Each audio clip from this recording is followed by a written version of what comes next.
والثالث ما اعتبر جنسه في جنس الحكم، وهي مرتبة بحسب القوة على هذا الترتيب. وانتهينا في المجلس السابق من هذا القسم، ووقفنا عند القسم الثاني الذي ذكره المصنف رحمه الله، وهو الوصف المناسب الذي لم يرد نص من الشرع على اعتباره أو عدم اعتباره. قال رحمه الله: نعم. بسم الله الرحمن الرحيم، الحمد لله رب العالمين، والصلاة والسلام الأتمان الأكملان على خير خلق الله أجمعين، وعلى آله وصحبه والتابعين ومن تبعهم بإحسان إلى يوم الدين. أما بعد، فهذا هو المجلس الرابع بعد 100 من مجالس شرح مفتاح الوصول إلى بناء الفروع على الأصول. اللهم اغفر لنا ولشيخنا وللحاضرين ولجميع المسلمين. قال المصنف رحمه الله: وأما الذي لم ينص الشرع على اعتباره فينقسم قسمين: منه ما يثبت الحكم على وقته في صورة من الصور ويسمى غريبا، ومنه ما لا يثبت الحكم على وفقه في صورة من الصور ويسمى مرسلا. ومثال الأول قياس أصحابنا المبتوتة بالغرض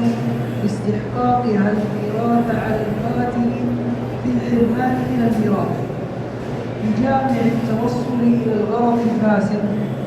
فيناسب المعاملة بنقيض المقصود، فإن التوصل إلى الغرض الفاسد لم ينص الشرع على اعتباره أصلا، لكن قد رتب الحكم على وقته في صورة القاتل. Ce mardi 16 avril 2025, nous sommes fii ci Kaaba gi di suivre un cours dispensé par un autre professeur d'université d'Umm al-Qura de la Mecque. قسموا الوصف المناسب إلى أقسام متعددة باعتبارات متعددة، وأن المصنف رحمه الله ذكر من هذه الأقسام تقسيما واحدا يعتبر أهم تقسيمات الوصف المناسب، وهو أقسامه باعتبار الشارع له وعدم اعتباره. وعرفنا أن المصنف رحمه الله ذكر أن الوصف المناسب بهذا الاعتبار لا يخلو من قسمين: القسم الأول أن ينص الشارع على اعتباره، بمعنى أن يرد نص من القرآن أو نص من السنة على أنه وصف معتبر، ومثله لو وقع إجماع من أهل العلم على اعتباره فإنه يدخل في هذا القسم، لأن الإجماع لا بد له من مستند يستند إليه، وهذا المستند يكون نصا من القرآن أو من السنة. وهل يكون المستند قياسا أو لا؟ هذه محل بحث عند العلماء. وهذا القسم وهو الوصف المناسب الذي ورد نص من الشرع على اعتباره قسمه المصنف رحمه الله أيضا إلى قسمين: القسم الأول وصف مناسب مؤثر، وهو ما اعتبر الشارع عينه في عين الحكم، يعني أن الشارع اعتبر عين الوصف في عين الحكم. ñi ngi nii tey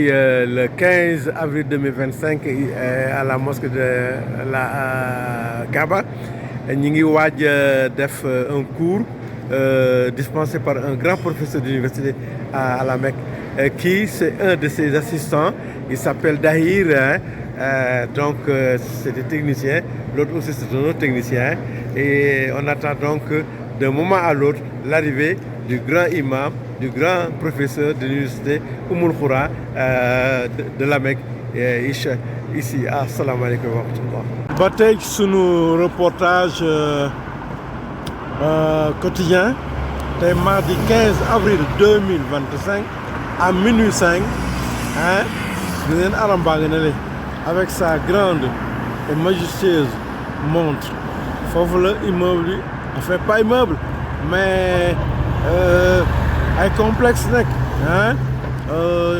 mu tudd Abraj Al Beit hein à côté il y a Marriott hein il y a hôtel Marriott, hôtel Doubletree, hôtel Hilton, hôtel yi nekk ci Jabal Oumar donc à quelques mètres de la Kaaba foofu la hôtel Palace yi nekk ak hôtel 5 étoiles yi ah foofu ngay gis ay ujaat sénégalais hein yu fay loger à plus de 15 millions am na fa daaw am na ren am na waaw ñooñu kon xam nga ne am nañu alal xam naa ñu bëgg ko passer rek mais mën nga jaamu yàlla at ci te doo dépenser toute cette somme colossale là donc gis nga fi oto yi jëm ñu ngi jóge sur la route de Djidda jëm vers le Haram maanaam Kaaba ga romb à droite donc la fameuse et mythique mosquée Oussama Ben Laden hein donc gis ngeen immeuble ba la ngeen seen aussi avec lumière verte foofu la hôtel yu bari nekk ku mel ni que Kisva hôtel moom it hôtel Palace 5 étoiles la ñu hein donc voilà l'ancien quartier de Sara Mansour hein qui a été déguerpi hein ñu def ci échangeur bi hein donc voilà hein voilà donc Sara Mansour et un peu plus loin nga jëm ca pont ba gis nga pont wu Djidda nga ne avec ces lampadaires là hein couleur blanche hein foofu mooy pont Koubri Mansour maanaam le pont de Sara Mansour nag bu ñu koy wax avenue bi nekk ci suufu pont bi moo noo tudd Sara Mansour moo tax ñu tuddee pont bi Sara Mansour hein donc voilà hein la nouvelle physionomie hein de l'ancien quartier hein populaire hein Sara Mansour qui est devenu vraiment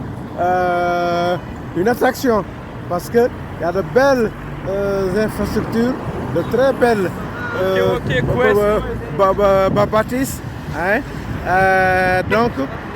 boo weesoo boo demee ba ci pont Sara Mansour bi ci suuf à ta droite hein fa man foofu laa logé yàlla def na foofu laa logé donc je suis pas loin du Haram, je suis pas loin de la Kaaba damay dox aller-retour malgré mon âge cela veut dire donc soriwul ou bien vous saurez c'est tenable pour une vieille personne hein foofu hôtel yi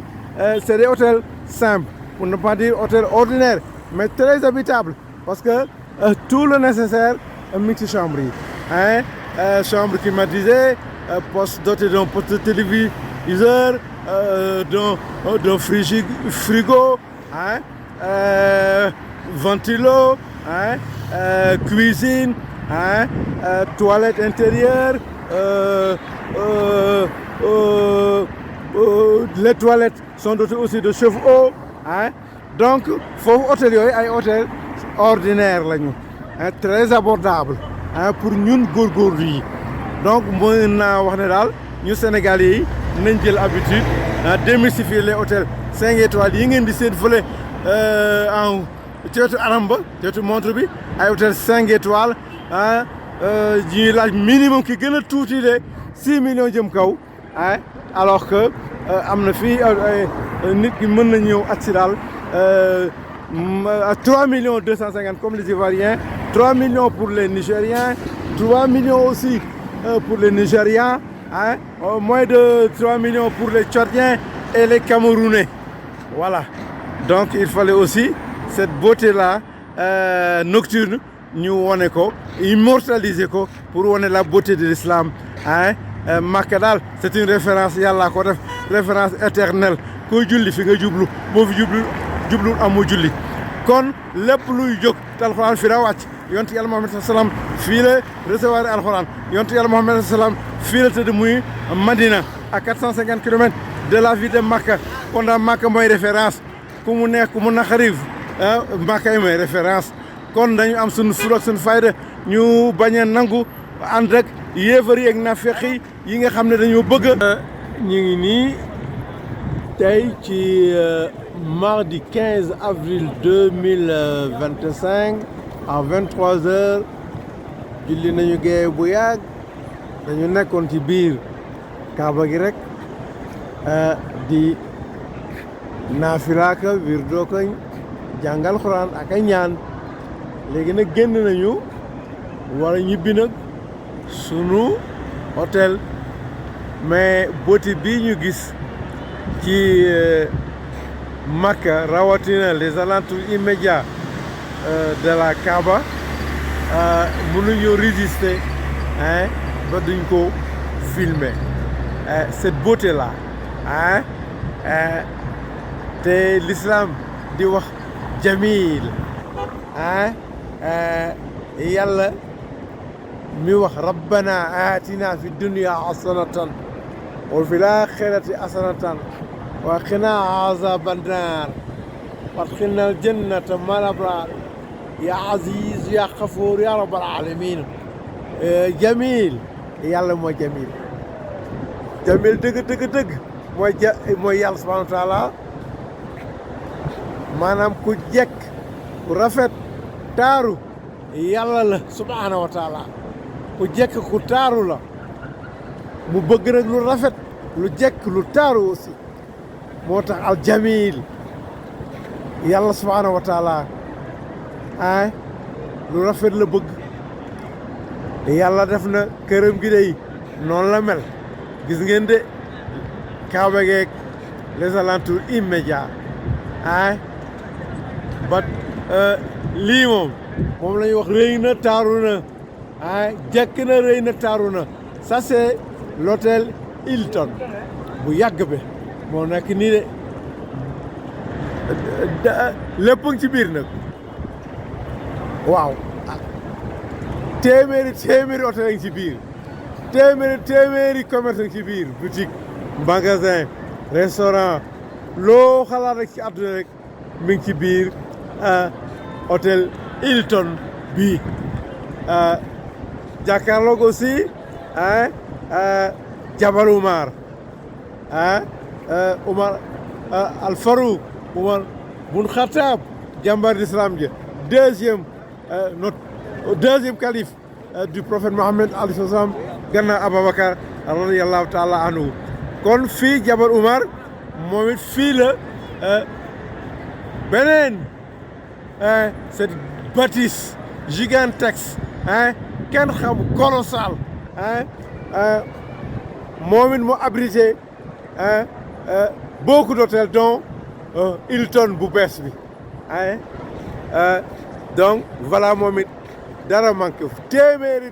hôtel ngi ci biir Zamzam Koro Makatew Movenpick Zamzam son nombre ci biir la ngeen gis en face foofu la l'hôtel 5 étoiles Palace même nekk ñu koy wax Anjum hôtel sénégalais yu bari xam nañ ko dañ fay dal dañ leen fay yóbbu bii moom c'est le majestueux le terme awma sax le terme pour le qualifier Dar al Tawhid muy intercontinental moom it un hôtel 5 places un hôtel palace hein kon bon cette beauté là il fallait que ñu capter ko hein pour l'éternité won ne taaru l'islam wone doole l'islam wone la véracité du message au coranique hein fii ngay gis xeet yëpp des 5 continents toutes les langues tous les dialectes ñu ngi fi te malgré cette diversité linguistique raciale géographique hein pèlerins yi ils parviennent à